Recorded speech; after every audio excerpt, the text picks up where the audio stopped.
Guest in studio, Brayton Wilson. You know what, Bulldog? I'll give you a mock draft, but I'm only doing one. That's it. I'm not going to change them every 5 days for clicks.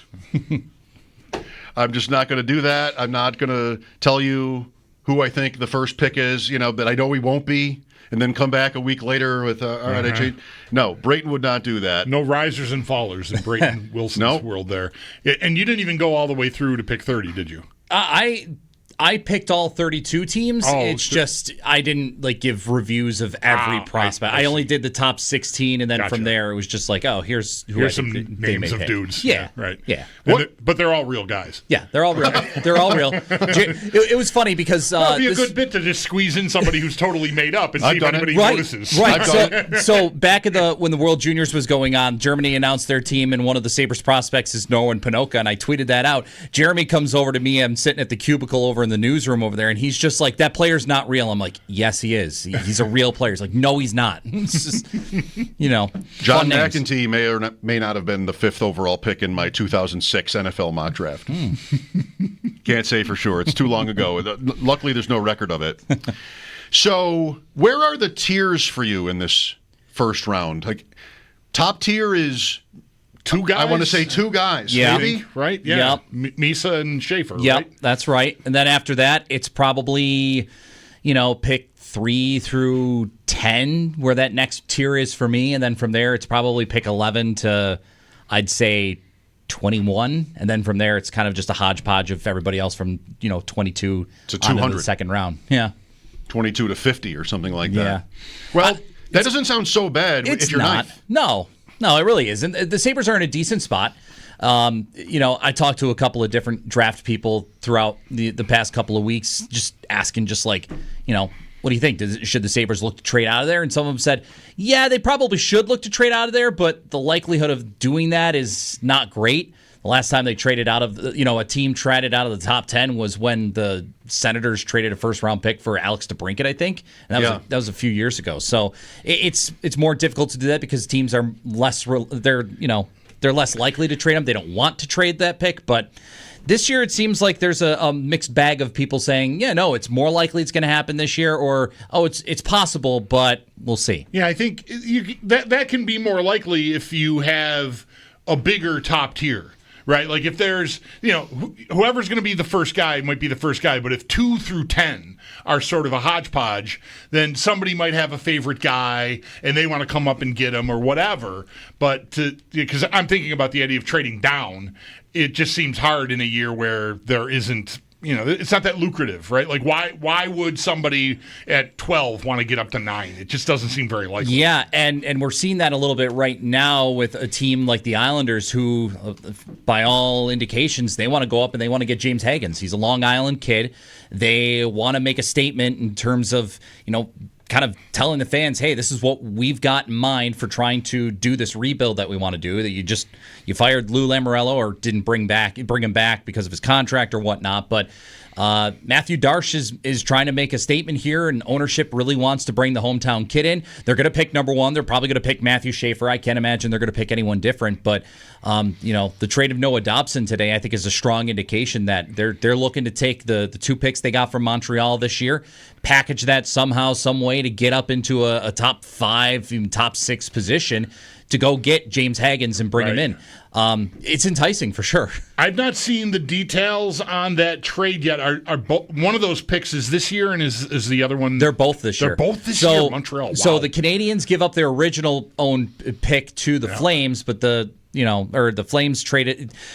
Either way, they had back-to-back picks, 16, right. 17. Okay, great. The one is theirs, 17 is theirs. The one they got from Calgary is 16. So they had back-to-back. Right. They give up both of those in order to get Noah Dobson. So the Islanders are gearing up. Whether or not they're able to get it done and actually bring him in is the next question. Right. Calgary first team out, Montreal last team in. Yes. Right. Yes. Hagens has kind of been on a bit of a tumble, it sounds like. Yeah. That might be what is igniting this from the Islanders' standpoint. If it's being perceived as him falling as far as even the Sabres pick, say, then maybe they think that's doable. And it's a bit surprising to me to see the fall that James Hagens had. And I think it's solely just because his freshman year of college, he didn't get off to a great start. And then it seemed like people just kind of wrote him off just like, well, look at all the other prospects that are doing really well. Like, they got to go up and be the talk of the town. Whereas Hagens, yeah, he showed some upside, didn't get off to the best start, and he had a great World Juniors with Team USA, helping them go back-to-back at the World Juniors for gold medals. Like, he's a really stout playmaking sort of prospect. Yeah, he's only 5'11" and maybe 175 pounds soaking wet, but there's a lot of room for him to be able to continue his growth and development at Boston College. They still got a good program, even though he lost both of his line mates to the NHL this upcoming year, but he's still incredibly gifted with his playmaking, his vision on the ice. He should be a guy, at least in my mind, that's a top 5 pick, even a top 3 pick. But, there are going to be teams that think, this guy, like a Caleb Desnoyers, he's a bit more sexier right now. He's a good two-way playmaking type of guy. Hagens maybe doesn't have the necessary two-way play right now. But feels to me like the Florida effect. And maybe this can get overstated, but the heavy game, right? The bigger, tougher. Everybody wants to find a Matthew Tkachuk, right? So I think that's where a guy like Brady Martin from Sault Ste. Marie sort of comes to mind as someone who maybe he and Hagens are sort of swapping spots because Hagens is 5'11", sounds like a Sabre draft pick, right? Right. Like undersized, playmaker, good skater, not worried about, him getting bounced around because he's just so talented. And that, I think, is sort of fading in the league right now. And in vogue is like, give me a guy who's kind of mean and tough, and of course, I need skill. I need some talent to go with it, and that's Brady Martin, right? I got a guy that is his elbows are gonna be up, right. And he's got a little more size and beef there. And I think the league is reacting, to what the finals look like, or really what the playoffs have looked like. It's always a copycat league. Right. Anytime that the Stanley Cup winner is out there and they play really well in the playoffs, every other general manager in the league looks to that Stanley Cup winner or even the Stanley Cup runner-up, and it's just like, how do we replicate that on the ice? How do we get that same style of play to come into factor with our team? And yeah, I think that's absolutely a valid point where a lot of these other teams, these general managers look at a Florida, even look at an Edmonton to an extent and see what they built in order to get to back-to-back Stanley Cup finals for both of those teams. And they're like, okay, what does it take to get a guy like this, develop him, and get the most out of him once he hits the NHL level? The Sabres just need a team to win the Cup that's kind of, easily pushed around, has a terrible power play and shaky goaltending. Then they would know that not have to do anything. We're all set. We're next. Oh. Brayton Wilson in studio. Brady Martin. Yes. Sioux Greyhounds, your pick in your mock draft at WGR550.com to the Sabres at 9. We talked to Scott Wheeler from The Athletic recently. He also mentioned this player. I was at a Sabres-Panthers game in Florida. I mentioned this game recently because of the parking situation back in 2007. Conklin was in goal. My only time being in that arena. This player, Martin, was born the next day. The weird things you think about. I believe the next day. Well, I already sort of teed you up on him already by bringing him up here. So, what's the appeal is he's kind of the whole package. Yeah. He's just a big giant wrecking ball. That's the best way I describe him. That's the opening sentence I think I had in my profile of him at the website. He's just a guy that he's not super flashy right now, but he's got the potential to become something way more than he's already projected to be. He goes in and does the dirty work everywhere, and he does it almost with reckless abandon, where he'll put his head down, go into the boards, run you in there, make sure you know that he's coming for you, and then he'll immediately go to the net and find open space and put the puck in the back of the net. He just is relentless in every aspect of the game, both ends of the ice. He's really solid. I think just the thing about him that doesn't have him higher, maybe up, is just the fact that he's not a super skilled guy. He's not a guy that kind of just wows you with his pure talent. Right. He's just a hardworking kid. He's a farm boy growing up in Canada. He is a guy that knows how to put the work in and knows what it takes to put the work in order to succeed at the best levels that you can possibly get to. And that's what I think a lot of teams see as appealing with him, which is why if he's available at 9 for the Sabres, great. But I could see him easily going higher than that. Yeah, I feel like a month ago, I think he was almost in the teens, and Hagens was like in the top 5, and now I'm seeing them kind of not exactly flip, but I'm seeing Martin ahead of Hagens. Yeah.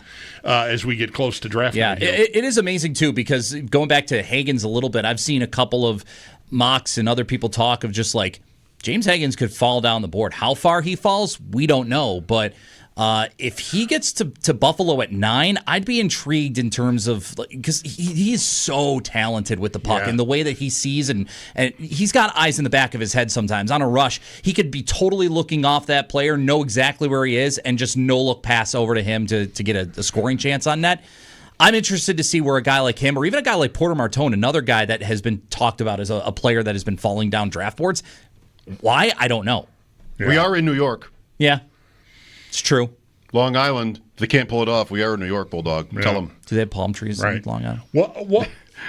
So not real ones. This is probably unlikely to happen, but if we had a scenario where Hagens falls and Martin is still there, and you're sitting at 9, I mean, how tough a call is that? It's pretty tough. It's pretty tough. I mean, for me, Hagens sounds more like what they've drafted the last few years. Yes, and Hagens is a guy that has the potential to actually be a number 1 center in this league. Right. With the skill, with the talent that he has.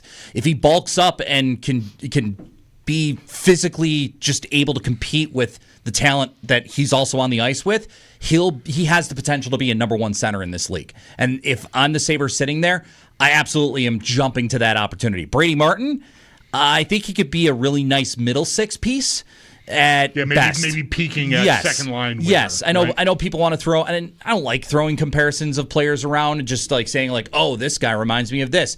But like a lot of people say, "Oh, that Brady Martin at the top level could be the next Brad Marchand." And to me, okay, cool, that's awesome. But to me, if James Hagens is there, or even a Porter Martone is there, both of those guys I feel have way more higher upside at the next level, and I think for what the Sabres need, they need that high-end talent. Who are some other ideas, guys that could be in the region of 9 if the Sabres just stay put and make the pick?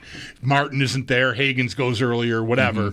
Who are some other ideas of guys that could be in that neighborhood? So in my mock draft, I have Radim Murka going 8 to Seattle. Yeah. If he honestly was there, given the different circumstances or whatnot, he'd probably be my pick. 6'6", 216 pounds of a defenseman, Czech-born defenseman, just a huge guy, skates really, really well, has got really good long reach.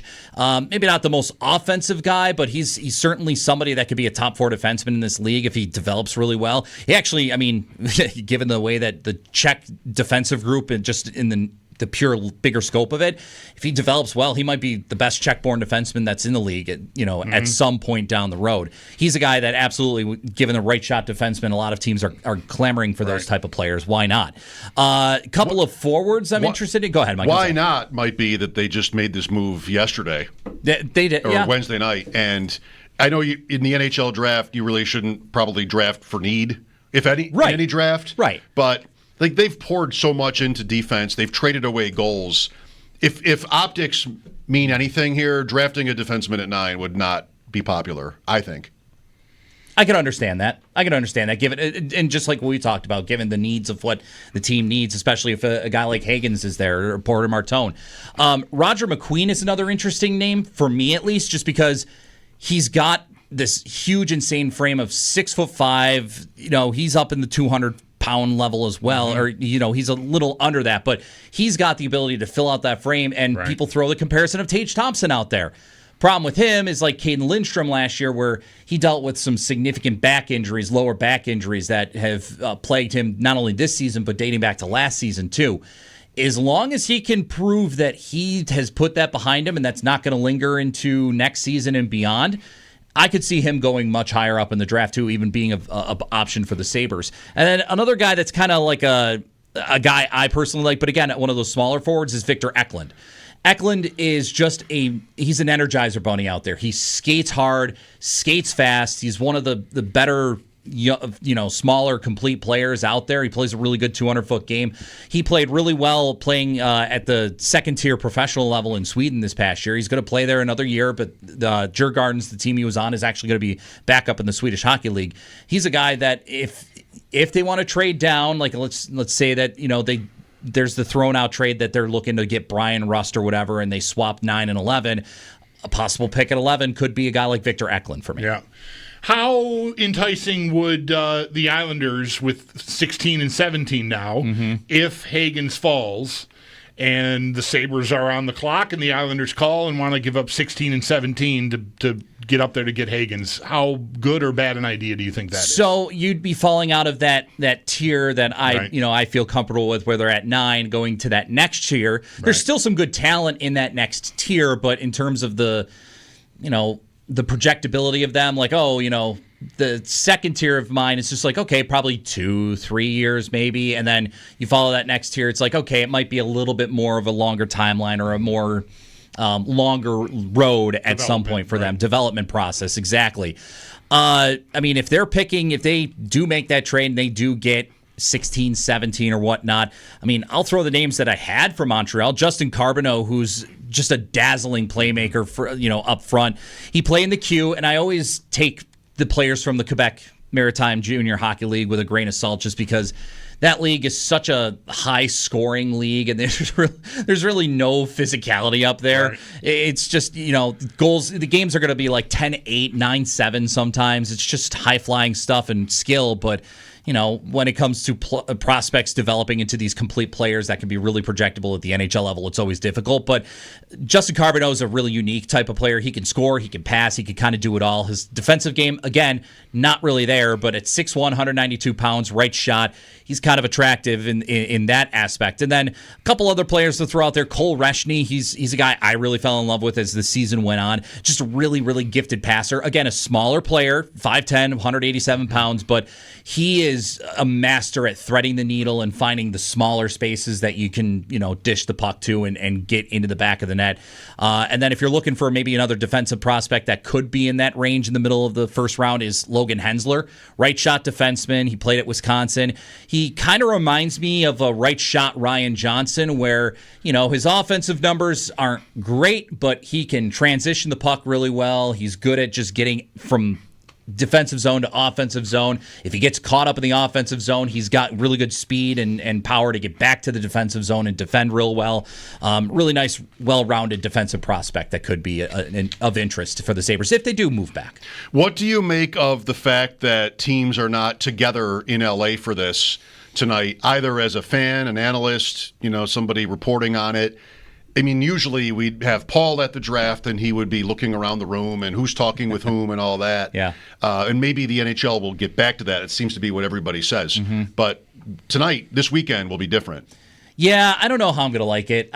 We see the NHL draft, even the NBA draft is kind of similar, where it's decentralized. Everybody's at their home base, and we get the quick shot of the general manager and the head coach, shaking hands, and high five, war room. I love the NHL draft because it's just so unique. And there's a lot of things about the NHL that's just so unique. One of the things we recently just saw it was with when they present the Stanley Cup. Who's the first people getting the Stanley Cup? It's the players. And they cycle through every player before a coach, a GM, any front office executive touches that trophy. And that's one aspect of the NHL that's unique. Another aspect is the draft. You get everybody into one room, one arena, whatever it is, and you got GMs conversing with each other. You've got the players that come down. They're with their families. They're hugging, kissing their parents, but as they're getting their names called and everything like that, they walk down. They get that interaction. They're interacting with other prospects, and there'll be still some of that with this year's draft. Right. But, the extensive nature of the NHL draft every year is just so unique, and that's the one thing we're going to lose out on this year. And I get it. They're trying it out. Yeah. I'm glad they're already thinking, though, go back to the way it was next year. I'm waiting to see how that happens. The Sabres pick at 9. They announced earlier today that the Goo Goo Dolls are going to announce their pick. Cool. So they pick whomever comes out of the stand, because the players are there, right? Mm-hmm. So the player comes out. Are they hugging Johnny Resnick? Is that what happened? He won't be there, right? What do you mean? They won't be in L.A. Are they? I don't know. I was assuming that's what that meant. Oh, that I was thinking that they would be on site. That or they could be on site doing Zoom, I guess. something like that. Yeah, they could be anywhere. Yeah. I think. But. Like when Alex Trebek announced Tim Stützle to the Senators years ago, he was that was COVID year, but still. Well, next year's draft location has not been announced. Okay. As they're probably trying to figure out what they're going to do for it. Yeah, that's true. And the Sabres will not have their second round pick next year. Yeah. By the way, Norris. And next year's draft is said to be a very deep draft, even deeper than this one. So, I mean, trade your first for a first plus next year. Yeah. Could the Sabres do that? Do they have to make this pick? Does everybody want them not to? Does everybody want them to trade it for somebody they've heard of? Yeah. I mean, I think the overwhelming sense is they don't want the team to make this pick, but, at this point, I don't see them trading out of it. I don't see them making any other sort of move that's going to deter them from picking at 9. Sources close to the Goo Goo Dolls indicate to me that they are currently rehearsing in Los Angeles. So I think it's probably pretty likely that I guess they could be on from by Zoom from their rehearsal spot. That's what I would think. They're not Celine Dion. Celine Dion, he was there for the pick last year for the Canadians. I mean, is every team going to have somebody like some celebrity in LA for them? I mean, I doubt it. Who's announcing these picks? The Goo Goo Dolls. Well, that's one. Just do everyone. That's one. Does it mean the Sabres won't trade it? That they made that announcement? Well, they didn't. It doesn't say they're announcing the 9th pick. No, I know, but that's right. Right. But their first round pick. Yeah, are they committing to making a first round pick? Maybe they get to announce a trade. Yeah, maybe. Well,